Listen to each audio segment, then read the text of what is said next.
Pune MIDC मध्ये अजितदादांची दादागिरी आहे का? नाव जाहीर करावं, आमदार रोहित पवारांचा मुख्यमंत्री फडणवीसांना आव्हान। पुण्याच्या यवतमधील घटनेनंतर शरद पवारांचा मुख्यमंत्र्यांना फोन।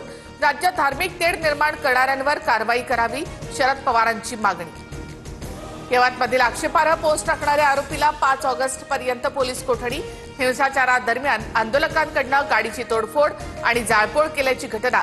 परिसरात सध्या तणावपूर्ण शांतता, जमावबंदी लागू। आतंक करणाऱ्यांचा रंग हिरवाच, दंगल आतंकवाद करणारे कधीच हिंदू नसतात। यवतमधील घटनेनंतर नितेश राणे यांचं वक्तव्य। भगवा दहशतवादऐवजी हिंदू दहशतवाद म्हटलं पाहिजे। मालेगाव बॉम्बस्फोटावर काँग्रेस नेते पृथ्वीराज चव्हाण यांचं वक्तव्य वादात। भारतातील सर्वात पहिला दहशतवादी नथुराम गोडसे असंही भाष्य। हिंदू धर्म कुणावरही अन्याय करत नाही, पृथ्वीराज चव्हाणांनी हिंदू धर्माचा अपमान केला। उपमुख्यमंत्री एकनाथ शिंदे यांचा हल्लाबोल। आम्ही हिंदू धर्माला मानणारे, सनातन धर्माने भारताचं वाटोळं केलं, सनातनी विकृत आहेत हे म्हणायला घाबरत नाही, जितेंद्र आव्हाड यांचं विधान।